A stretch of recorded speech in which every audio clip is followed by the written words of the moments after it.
Olá! Recentemente, fui indagado a respeito de uma solução para o seguinte problema: como verificar uma base de vendas histórica e observar o semestre anterior ao mês atual e identificar aqueles clientes cujas compras foram frequentes e regulares durante todo esse período, ou seja, em todos os meses. Não se tratava apenas de identificar quem havia comprado nos últimos 6 meses, mas sim identificar quem havia comprado em todos esses últimos 6 meses. Preparei uma pequena tabela para evidenciar sobre o que eu estou falando. Seria algo como identificar e excluir esses clientes que apresentam lacunas. Ou seja, aqueles que não tiveram compra de uma maneira frequente. Bom, a minha solução passa pela criação de uma tabela virtual, a manipulação da mesma e depois, finalmente, um cálculo utilizando ela como uma variável. Eu vou criar essa tabela de maneira física dentro do nosso modelo apenas para exemplificar o passo a passo. Vamos até a área de relatório e aqui nós vamos acrescentar, a partir do menu Página Inicial, uma nova tabela.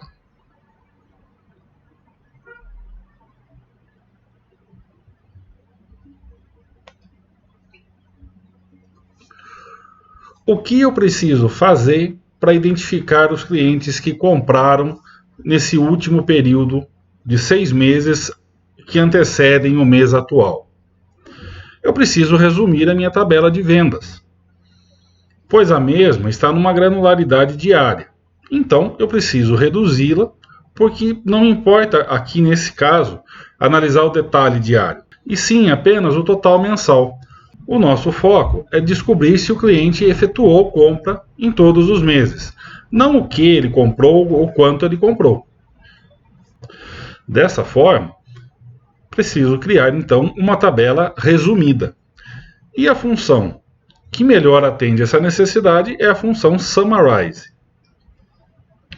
Então, aqui na barra de fórmulas, eu vou começar a digitação da mesma e admito ela como minha escolha através da tecla Tab. A função Summarize ela precisa se basear numa tabela já existente do modelo de dados.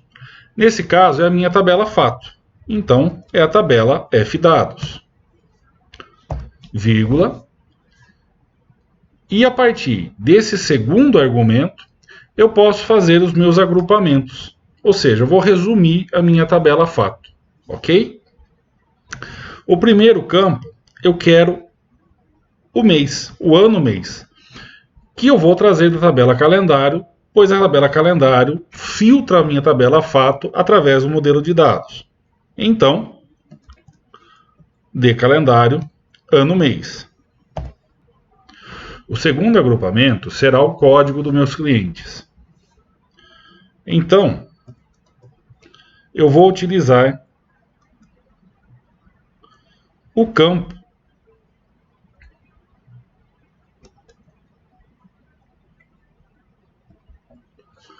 correspondente da minha tabela fato. Na parte de visualização, depois, como eu tenho um modelo de dados constituído, eu posso utilizar perfeitamente a razão social da tabela de parceiros de negócio, da tabela de menção de clientes ou de parceiros de negócio, pois o modelo de dados me permite fazer isso. Perfeito? O meu terceiro argumento será a minha medida principal de valor, a qual eu vou, primeiramente, dar o nome de total, entre aspas, e em seguida chamar a mesma através do colchete. fecho parênteses da Summarize, e dessa forma ela está com a sua sintaxe completa. Quando eu clico Enter, o Power BI vai gerar para mim exatamente aquilo que eu espero. Uma tabela resumida, onde eu tenho todos os anos meses, todos os códigos e o valor total comprado por cada parceiro de negócios nesse período avaliado. O próximo passo é restringir essa tabela ao período que eu quero analisar. O problema proposto abarcava o último semestre antes do mês atual, e não todo o período da minha tabela fato. Portanto, para reduzir esse range de tempo, eu vou utilizar a função Calculate Table antes da minha Summarize. A função Calculate Table é muito parecida com a função Calculate, mas ela se aplica a tabelas e não a fórmulas. Ela parte de uma tabela já existente e altera o seu contexto através de um conjunto de filtros, ok? Então a nossa tabela é exatamente essa que já criamos com a função Summarize. A partir então do segundo argumento da Calculate Table, eu vou alterar esse range de tempo, trazendo aqui apenas o último semestre antecedente ao mês atual. E eu vou fazer isso usando a função Dates in Period. O primeiro argumento é a coluna data da minha tabela calendário. A minha data de início vai ser calculada dinamicamente através da função IOMONTH, que me retorna o último dia do mês em que eu estou. Mas aqui nós vamos aplicar um artifício para retroceder no tempo. Então, o start date da IOMONTH vai ser today, função que me retorna sempre a data atual, a data de hoje, menos 1, para que dessa forma ela me retorne a última data do mês passado, do mês anterior. Dentro da Dates in Period, eu vou retroceder 6 meses, pois é o semestre anterior que me importa. E no argumento intervalo, ou seja, intervalo, eu vou escolher mês.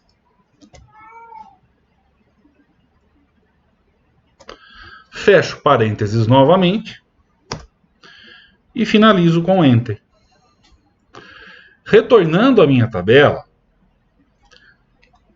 e fazendo uso do filtro do cabeçalho, eu percebo agora que a minha lista se reduziu exatamente a esse período.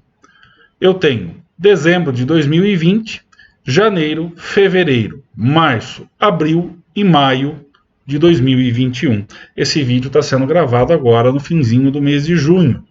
Portanto, nesse semestre ao qual eu estou analisando, o mês de junho não entra. Ele encerra-se ao final de maio. Essa prática é importante salientar que ela é bastante comum, porque quando nós estamos tratando de análises comerciais, por exemplo, o mês corrente, por ser um mês incompleto e inconcluso, acaba atrapalhando um pouco a qualidade da análise, ok? Torna-se mais producente analisar dados já consolidados em vez de dados que ainda estão em manipulação. E dessa forma a gente consegue planejar melhor as ações futuras, ok? Bom, aqui eu já tenho basicamente a solução do meu problema. Eu já tenho uma tabela resumo que me traz mês, ano e cliente, o valor comprado. Dessa lista de clientes, me interessam aqueles que vão aparecer aqui na lista pelo menos 6 vezes. porque são 6 meses que eu estou analisando dentro do meu período de tempo. Então, o que eu preciso fazer agora é uma contagem do código do cliente. Aqueles clientes cuja contagem atingirem 6 são exatamente aqueles que eu estou procurando, ok? Mas para isso, como eu disse logo no início do vídeo, eu não preciso dessa tabela física. Ela, nesse momento, está apenas aumentando o tamanho do meu arquivo e, logicamente, com o passar do tempo, vai gerar algum tipo de lentidão ou outra perda de performance. Essa expressão utilizada para criar essa tabela, ela pode se transformar em uma tabela virtual e alimentar o meu cálculo principal através de uma variável, ok? Então, o que nós vamos fazer agora é copiar essa expressão. Vamos voltar à área de relatório e agora sim vamos criar uma medida.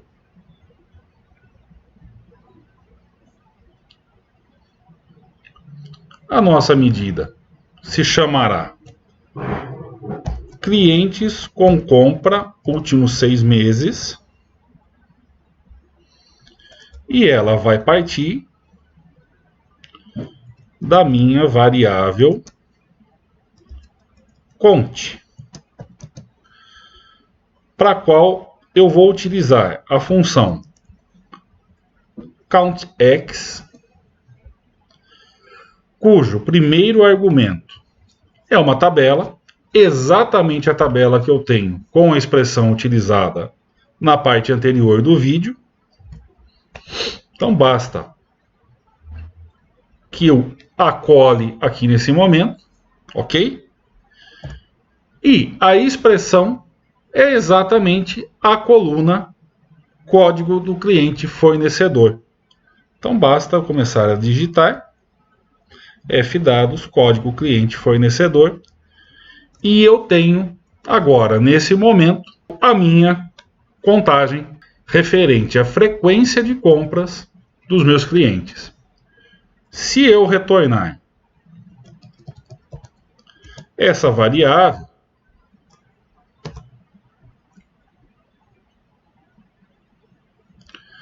eu posso verificar que ela me servirá como um filtro para esse gráfico, por exemplo, que é um gráfico que está me retornando nesse momento um ranking dos meus clientes, ok?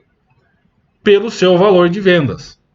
Porém, ele está completo, abraçando todo o período do meu relatório, todos os clientes, ok?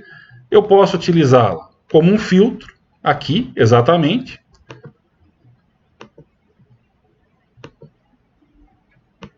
E estabelecer o filtro como E6. E vocês podem notar que o gráfico se reduziu e agora me traz apenas os clientes cuja contagem é 6. Porém, esse método não é exatamente o mais confortável de se trabalhar. Portanto, a gente vai voltar na nossa função. É lógico que aqui pode ser feito um trabalho de indentação para facilitar a leitura, ok? Mas isso fica para um outro momento. E eu vou, em vez de retornar a minha variável, eu vou fazer uma condição. Então, se a minha variável for igual a 6, me retorne a minha expressão principal, o meu valor total. Dessa maneira, ela já é um filtro por completo. Eu posso tirá-la daqui e substituir a minha expressão apenas por ela. E nesse caso ela vai fazer um papel duplo. Já vai me apresentar o resultado necessário e filtrar o meu visual para apenas aquele grupo de clientes que me interessam, ok? Posso até fazer uma cópia da minha tabela para a gente confirmar isso. Vamos fazer uma cópia dessa tabela. Vamos colar aqui mais abaixo. E vamos fazer a mesma coisa. Vamos substituir a expressão principal pela expressão que acabamos de criar. E dessa forma teremos aqui, vamos só formatar esse número, na verdade aqui é um número decimal,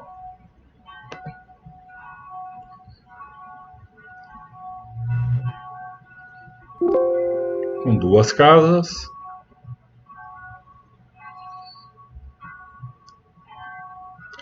Vamos fazer a ordenação pelo mesmo critério.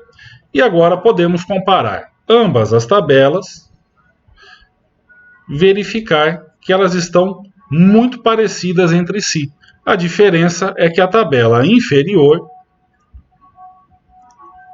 não possui aqueles clientes que apresentam lacunas.